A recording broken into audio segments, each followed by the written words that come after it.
যে মানুষ কিন্তু ধনী আর গরিব চলাফেরায় ধনী গরিব হয়ে যায়।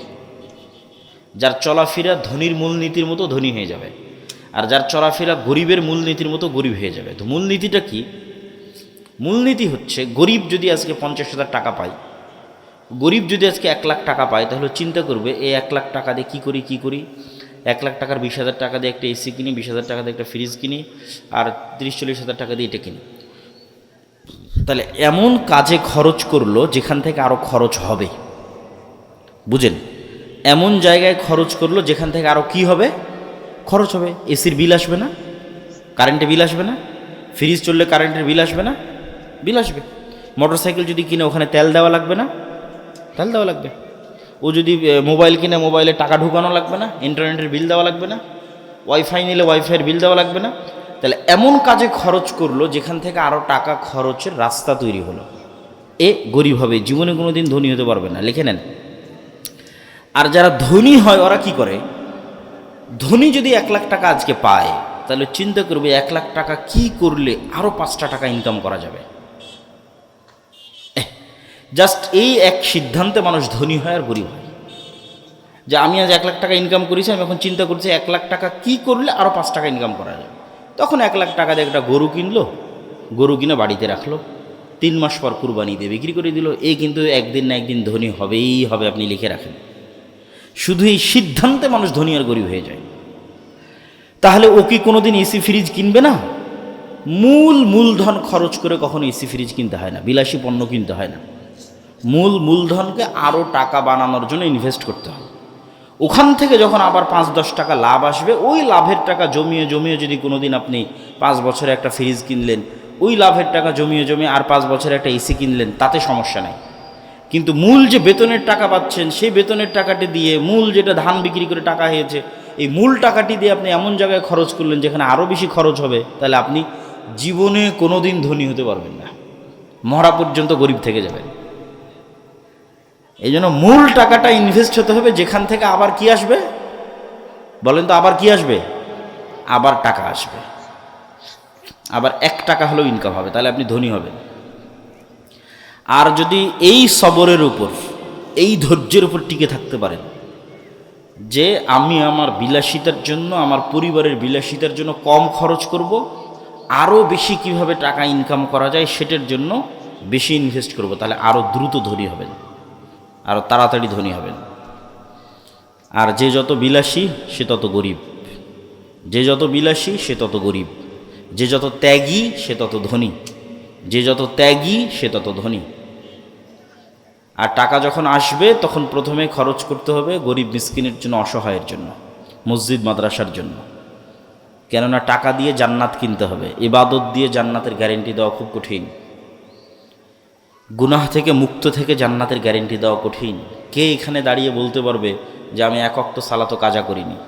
কে দাঁড়িয়ে বলতে পারবে যে আমি 1 ওয়াক্ত সালাতও দুনিয়ার কথা চিন্তা করি না? কেউ বলতে পারবে না। কে দাঁড়িয়ে বলতে পারবে যে আমি নিষ্পাপ, জীবনে একটাও গুনাহ করিনি? তাহলে আল্লাহর সামনে দাঁড়িয়ে বলতে পারবেন না আল্লাহ 1 ওয়াক্ত সালাতও কাজা করি না, তবে আমাকে জান্নাত দিতেই হবে? বলতে পারবেন না। আল্লাহ আমি জীবনে একটাও গুনাহ করিনি, জান্নাত দিবা না কেন? তাহলে জান্নাতে যাওয়া নির্ভর করতেছে আল্লাহর দয়ার উপর, যে আল্লাহ সালাত তো ভালো মতো আদায় করতে পারিনি, মাফ করে দাও। আল্লাহ গুনাহ তো অনেক করেছি, ক্ষমা করে দাও। আল্লাহ দয়া করে ক্ষমা করে দিলে জান্নাতে যেতে পারবে। কিন্তু চ্যালেঞ্জ দিয়ে জান্নাতে যাওয়ার 2টা রাস্তা আছে। চ্যালেঞ্জ, জান্নাতে যাবই, তার একটা হচ্ছে টাকা। যে ঠিক আছে যতদূর পারছি আল্লাহর ইবাদত করি, অন্তত 5 ওয়াক্ত সালাত ঠিক রাখি, কবিরা গুনাহ থেকে বেঁচে থাকি। তারপরে যদি ভুল ত্রুটি কিছু হয়, ইবাদতে যদি কিছু কমতি হয়, তাহলে জান প্রাণ দিয়ে টাকা ইনকাম করো, টাকা ইনকাম করে ওই টাকা আল্লাহর রাস্তায় দান করো। দিয়ে কিয়ামতের মাঠে ধনী অবস্থায় উঠো, গরিব অবস্থায় উঠিও না। দুনিয়াতে যারা ধনী তাদের যে কোনো বিপদ ওরা টাকা দিয়ে কাটিয়ে উঠতে পারে। যে ঠিক আছে এখনই আমার অসুখ হয়েছে, চলে গেলাম সিঙ্গাপুর, টাকা আছে যে। ঠিক আছে আমার এই সমস্যা, কেস কোর্ট কাচারি মামলা হয়েছে, টাকা দিয়ে বের হয়ে গেল, জরিমানা দিয়ে বের হয়ে গেল। তো এই সেম ধনী মানুষেরা কিয়ামতের মাঠে এক্সট্রা বেনিফিট পাবে যদি কিয়ামতের মাঠে ধনী অবস্থায় উঠে। তো কিয়ামতের মাঠে তার ইনস্ট্যান্ট টাকা ইনকাম করার সুযোগ নাই, কিয়ামতের মাঠে তার ইনস্ট্যান্ট মানুষের কাছে টাকা ধার নেওয়ার সুযোগ নাই।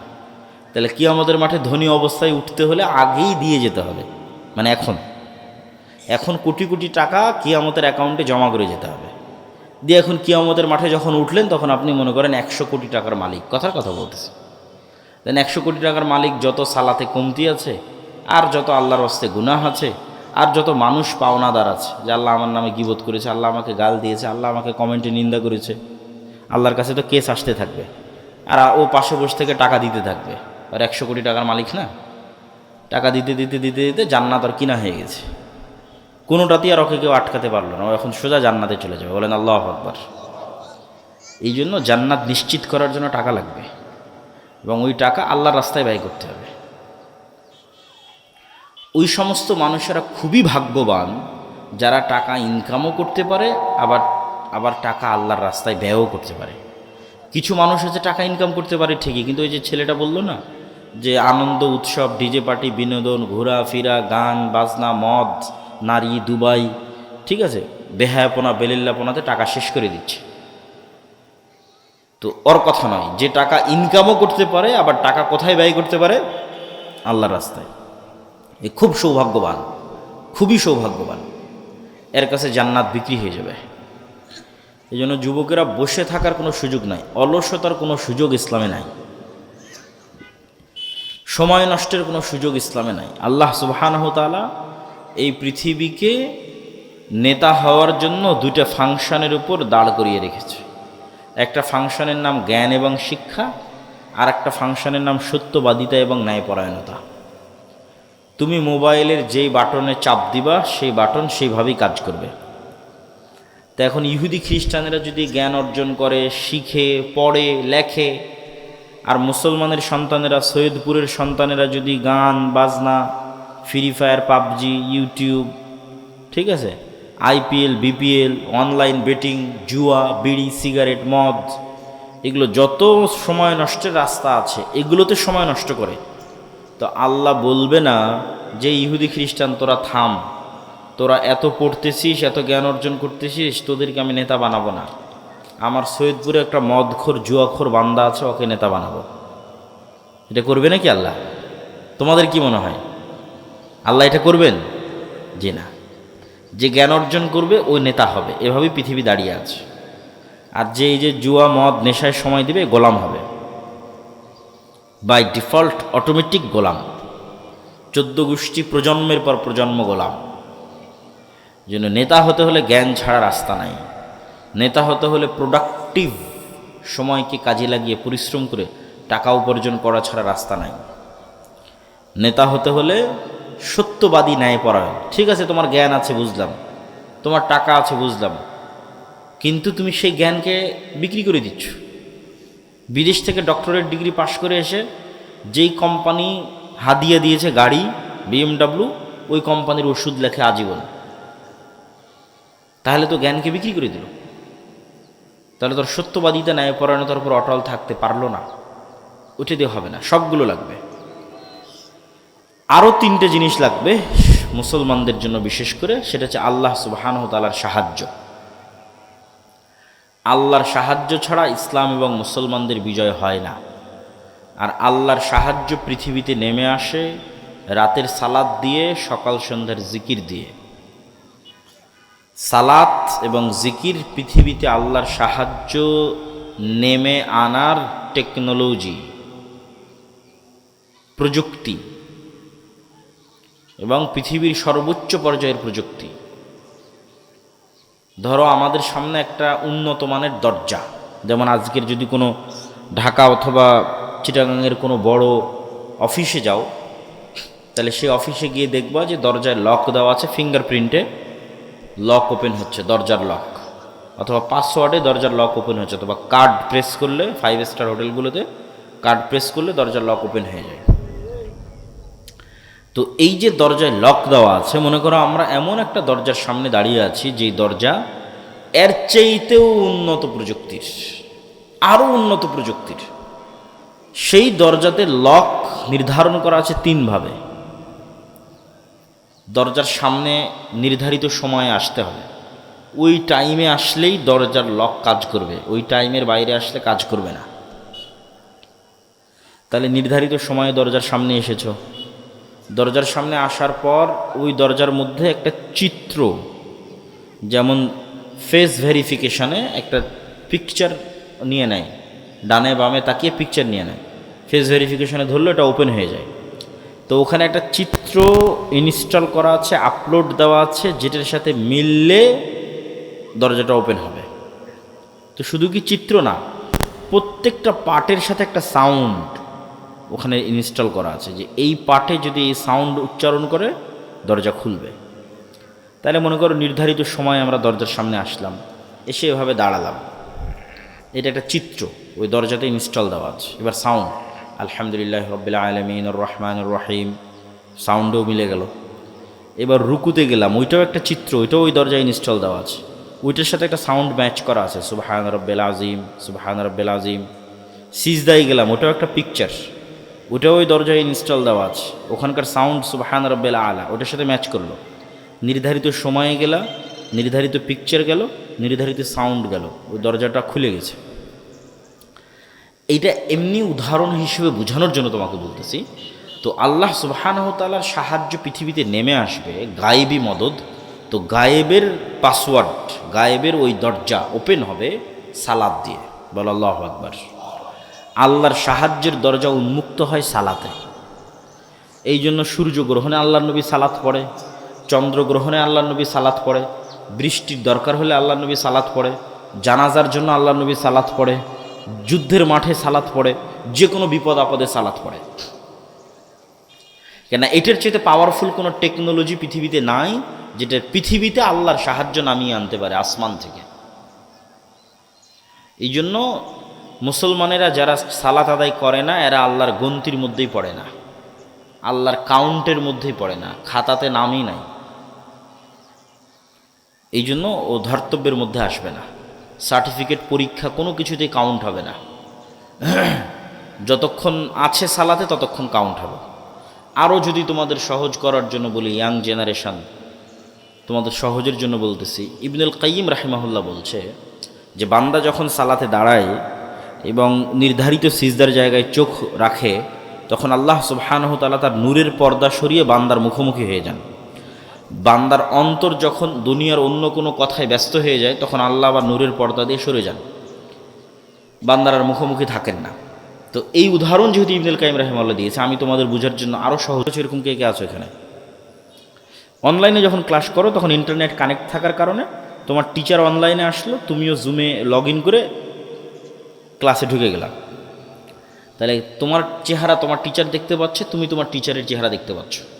তো ইন্টারনেটের যে প্রযুক্তি, এই প্রযুক্তির চাইতেও হাজার এবং কোটি গুণ টপ লেভেলের প্রযুক্তি হচ্ছে সালাত, যেটাতে বান্দা তার রবের মুখোমুখি হয়ে যায়। বল আল্লাহু আকবার।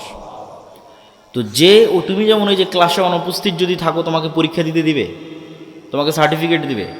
অনলাইন ক্লাসে তুমি তোমার টিচারের মুখোমুখি হলো না, অনুপস্থিত থাকলা, তো তোমার সার্টিফিকেটও নেই, তোমার নাম্বারও নাই, কিছুই নেই। তো তুমি দিনে 5 বার রবের দরবারে গিয়ে হাজিরা দিলে না, ওই সেম সিস্টেমে, সেম ফরম্যাটে, যেটাতে গায়েবে নির্ধারণ করা আছে, লাউহে মাহফুজে যেই ফরম্যাট নির্ধারিত আকারে আছে, ওটার সাথে মিলতে তো হবে। ওটাই তো পাসওয়ার্ড হিসেবে বললাম। তুমি দিনে 5 বার ওই কাজটা করলে না, তো তুমি তো আল্লাহর গন্তির খাতার মধ্যেই নাই। তোমার এখন বাকি আমল দিয়ে লাভ কি? তোমার ভোট দিয়ে লাভ কি? তোমার তাকবীর দিয়ে লাভ কি? তোমার মিছিল দিয়ে লাভ কি? কোনোটাই কোনো কাজে আসবে না, সব বাদ, সব জিরো। আগে হাজিরা হতে হবে, হাজিরা হওয়ার পর বাকি কাজ। এই জন্য 5 ওয়াক্ত সালাতের কোনো বিকল্প নাই। নিজের পরকাল বাঁচাতে, আল্লাহর সাথে নিজের সম্পর্ক ঠিক রাখতে এবং গোলামি থেকে মুক্তির লক্ষ্যে 5 ওয়াক্ত সালাত সবার আগে, সবার চেয়ে জরুরি। 2 নাম্বার আর একটা আমরা বলেছি জিকির। একটু পানি বা একটু চা দিয়েন তো। সকাল সন্ধ্যার জিকির, জিকির বোঝানোর জন্য, এরকমই তোমাদের পরিভাষায় বোঝানোর জন্য আমি বলি, জিকির হচ্ছে সাউন্ড টেকনোলজি, আওয়াজ কেন্দ্রিক একটা টেকনোলজি, একটা প্রযুক্তি। এই যে এখানে যত ক্যামেরা আছে, পানি দিলেও হবে, সমস্যা নেই। এখানে যত ক্যামেরা এবং মোবাইল আছে, এগুলো সবগুলোই আলো বা লাইটের যে ওয়েভ, তরঙ্গ আছে, ওই টেকনোলজির উপর দাঁড়িয়ে আছে। সমস্যা নেই, সমস্যা নেই, জাযাকাল্লাহ।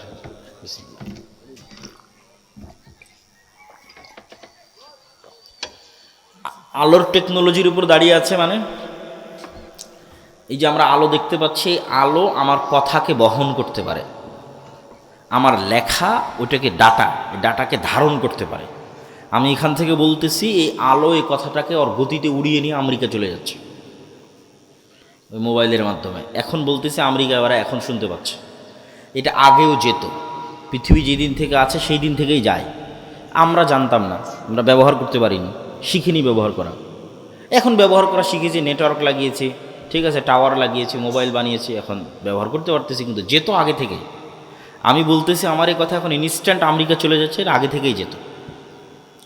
কিন্তু আলোর মধ্যে দিয়ে যে ডাটা যায় এটা আমরা জানতাম না, তথ্য প্রবাহিত হয় এটা আমরা জানতাম না। এখন শিখে গেছি, এখন ব্যবহার করতেছি।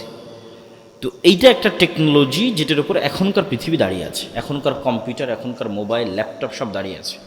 তো আরেকটা টেকনোলজির কথা আমরা বলতেছি যেটা এটার চাইতেও লক্ষ কোটি গুণ উন্নত, যেটার ধারে কাছে বিজ্ঞানীদের যাওয়া সম্ভব নয়, হাজার লাখ কোটি বছরও যাওয়া সম্ভব নয়। সেই টেকনোলজির নাম সাউন্ড টেকনোলজি। এটা এত উন্নত প্রযুক্তির বিজ্ঞান যেটার হালকা ন্যূনতম জ্ঞান আল্লাহ সুলাইমান আলাইহিসসালামকে দিয়েছিলেন। কাকে দিয়েছিলেন বলো তো?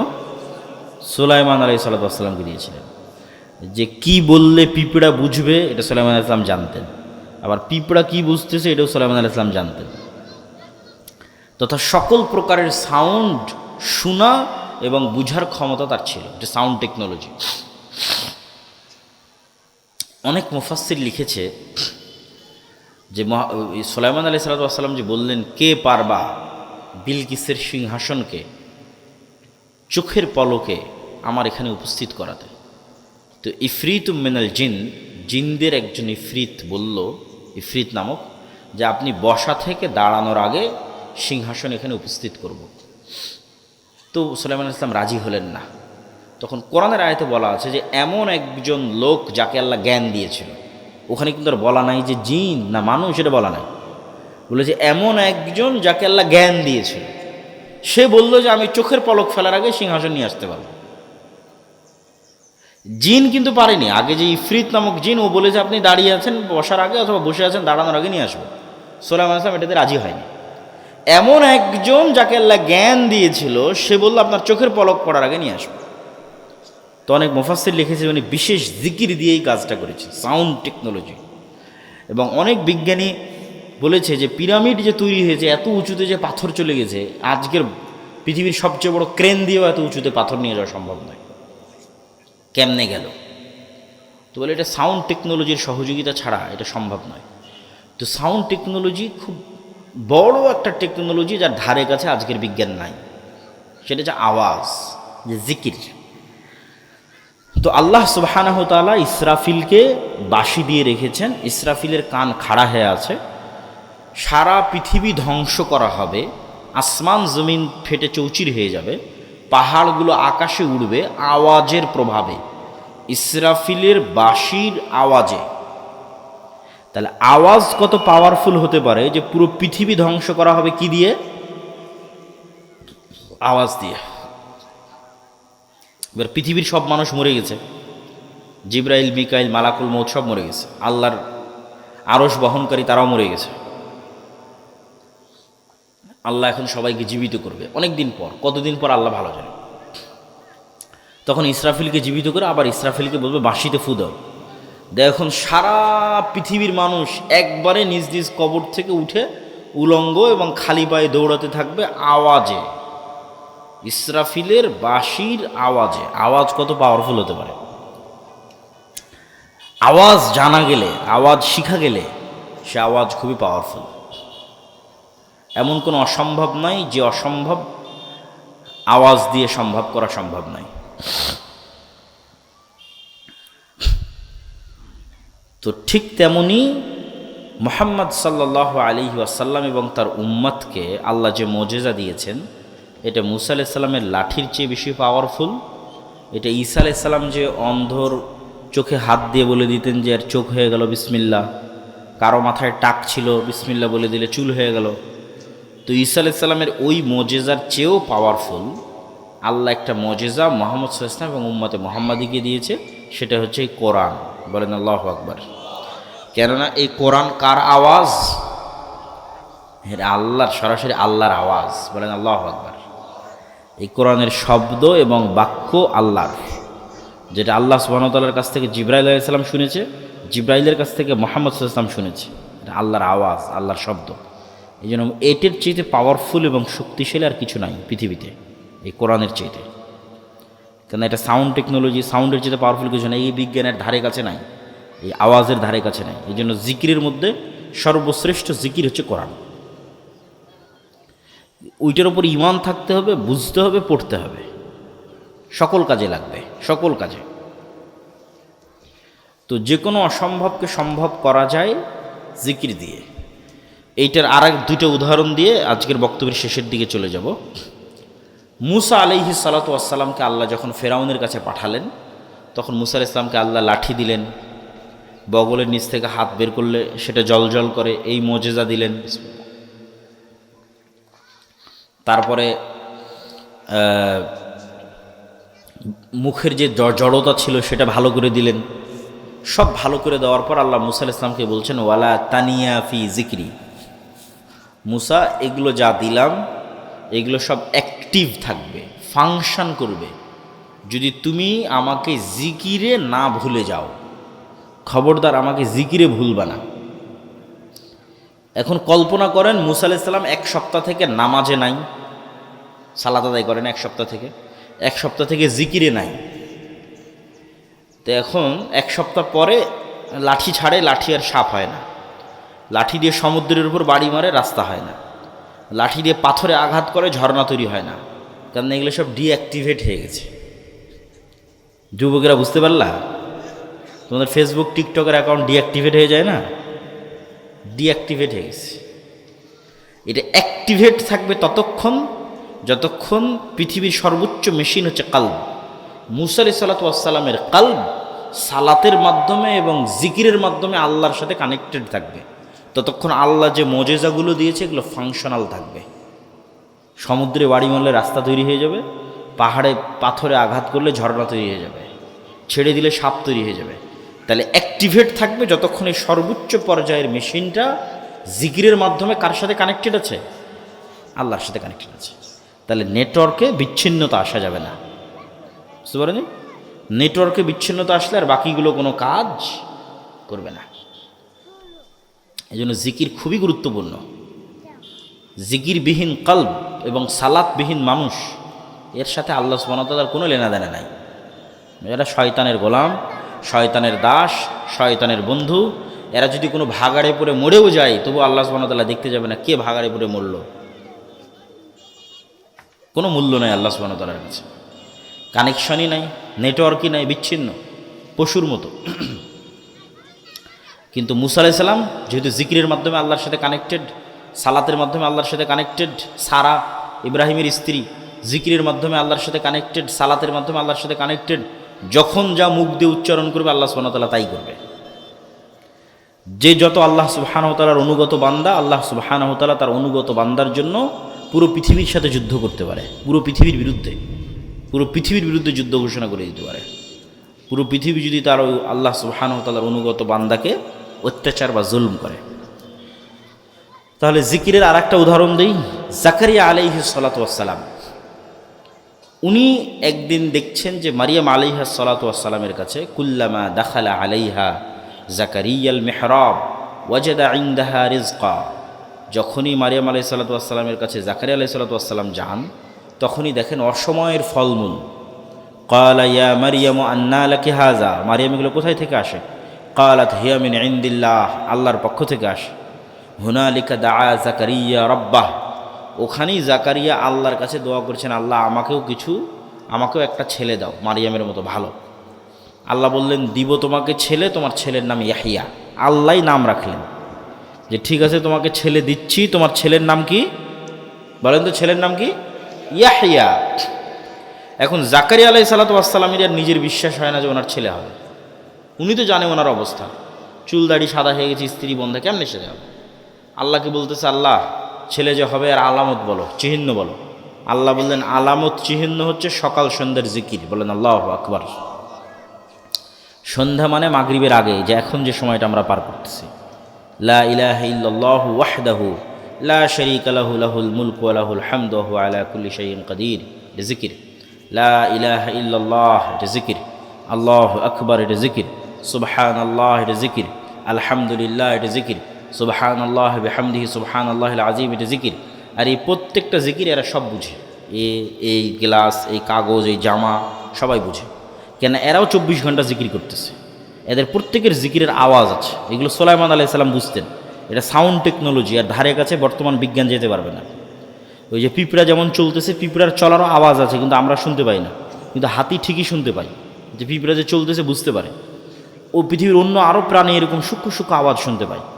তো এরাও 24 ঘন্টা জিকির করতেছে। আমরা যে জিকির করি ওটা ওরাও বুঝতে পারে। এই জন্য কিয়ামতের মাঠে মুয়াজ্জিন যখন আজান দেয়, ওরা আজান যদ্দূর পর্যন্ত যাবে, সব জীবজন্তু, জড়বস্তু, জড় পদার্থ, কীট পতঙ্গ, পঙ্গপাল আল্লাহর দরবারে সাক্ষী দিবে। কেন ওই আজান ওরা শুনেছে, বুঝেছে, কেন ওরা নিজেরাও জিকির করে। তো এই জন্য সালাত এবং জিকির আল্লাহর গায়েবী মদদ পাওয়ার দুইটা বড় রাস্তা পৃথিবীতে নিয়ে আসার। আর এগুলো সব আলোচনা বিস্তারিত পাবা আল্লাহর পথে যাত্রা। এই বইটা লেখাই হয়েছে আল ইমান বিল গায়েবে ইয়াকিন তৈরি করার জন্য। ভবিষ্যৎ যে প্রজন্ম আজ থেকে 20-30 বছর পর ইসলামী বিপ্লব করে বাংলাদেশে ইসলামের পতাকাকে উড্ডীন করবে, এদের সম্পর্ক আগে মজবুত হতে হবে আল্লাহর সাথে। আল্লাহর সাহায্য ছাড়া ইসলামের বিজয় হয় না, ফুল স্টপ। আল্লাহর সাহায্য যেখানে নাই, ওখানে দুনিয়ার স্বার্থ বিজয় হতে পারে, ইসলাম বিজয় হবে না। এই জন্য আমাদের প্রথম বই আল্লাহর পথে যাত্রা, এটা বিপ্লব তৈরি করার বই। এর পরের বই আসবে বাস্তব জগতের কাজ নিয়ে, পরের বই আসবে যে কীভাবে ইসলামী বিপ্লব হতে পারে। কিন্তু আল্লাহর সাহায্য যতক্ষণ নিশ্চিত না হয়েছে কোনো কাজ হবে না। যেন আল্লাহর সাহায্য নিশ্চিত হওয়ার জন্য আল্লাহর সাথে সম্পর্ক মজবুত লাগবে। আল্লাহর সাথে সম্পর্ক মজবুত করতে চাইলে গায়েব সম্পর্কে জ্ঞান অর্জন করতে হবে। ফেরেশতারা কীভাবে কাজ করে, ফেরেশতাদের অস্তিত্ব কেমন, পরকাল কী, জান্নাত জাহান্নাম কী, কীভাবে এই সমস্ত জীবজন্তু, কীটপতঙ্গ, পঙ্গপাল জিকির করতেছে, সালাত কী কাজ করে, জিকির কী কাজ করে, শয়তান কীভাবে কাজ করে, রূহ কীভাবে কাজ করে, নফস কীভাবে কাজ করে, এগুলো সব গায়েবের জ্ঞান। এগুলো সব গায়েবের জ্ঞান দিয়ে আল্লাহর পথে যাত্রা বইটা পূর্ণ করা আছে। প্রত্যেক মসজিদে এই বইয়ের উপর সপ্তাহে অন্তত একদিন 1-2 পৃষ্ঠা করে দার্স হতে হবে, প্রত্যেক মসজিদে, খুবই জরুরি। প্রত্যেক স্কুল, কলেজ, ইউনিভার্সিটি সব জায়গায় পাঠ চক্র হতে হবে প্রতি সপ্তাহে অন্তত একদিন এই বইটার উপর। ওই উদ্দেশ্য করে এই বইটা লেখা। তোমরাও যারা এখানে মক্তবের দায়িত্ব পালন করছো, তারা সহ আরও যারা বিভিন্ন অঞ্চল থেকে এখানে এসেছেন, আমাদের লাবলু ভাই আছে, নুরুল আমিন আছে, প্রত্যেক নিজ নিজ মসজিদে এই বইয়ের দার্স চালু করতে হবে সপ্তাহে একদিন। মাগরিব পর হোক, এশার পর হোক, 2 পৃষ্ঠা করে পড়ে পরস্পরে বোঝার চেষ্টা করতে হবে। এই বইটা যদি আজকে থাকে তাহলে তোমরা নেওয়ার চেষ্টা করবা, গাড়িতে থাকতে পারো অথবা স্টেজে। তো আমার আলোচনা আমি শেষ করে দিলাম, প্রশ্ন উত্তরে চলে যাচ্ছি। উঠার দরকার নাই, বসে থাকো, প্রশ্ন উত্তর দিয়ে একবারে বৈঠক শেষে দোয়া পড়ে আমরা উঠব। জিয়ারত বাবদ এখন আমাদের জানার বিষয় হচ্ছে কর্তৃপক্ষের জিয়ারত। কি যে জিয়ারত, হাদিস অস্বীকার শুধু কোরআনের অনুসারী জান্নাতি না জাহান্নামে? হাদিস অস্বীকার যদি কেউ করে প্রকাশ্যে, সে কাফের। হাদিস অস্বীকার যদি কেউ করে তাহলে সে কাফের। ইসলামের ভাষায় একজন ছেলের কি কি দেখে একটা মেয়ের পরিবার তাদের মেয়ে দিবে? ইসলামের ভাষায় একজন ছেলের কি কি দেখে একটা মেয়ের পরিবার তাদের মেয়ে দিবে? ছেলের মধ্যে পার্সোনালিটি, ব্যক্তিত্ব, আত্মমর্যাদা, এটা হলো আসল। দায়িত্ব নেওয়ার মানসিকতা, এটা আসল। কোটিপতি দেখে বিয়ে দিয়ে দিলাম, সরকারি চাকরি দেখে বিয়ে দিয়ে দিলাম, কিন্তু ব্যক্তিত্ব নাই, দায়িত্ব নেওয়ার মানসিকতা নাই, ওর কাছে আপনার মেয়ে ভালো থাকবে না। দায়িত্বশীল ছেলের কাছে মেয়ে দিতে হবে।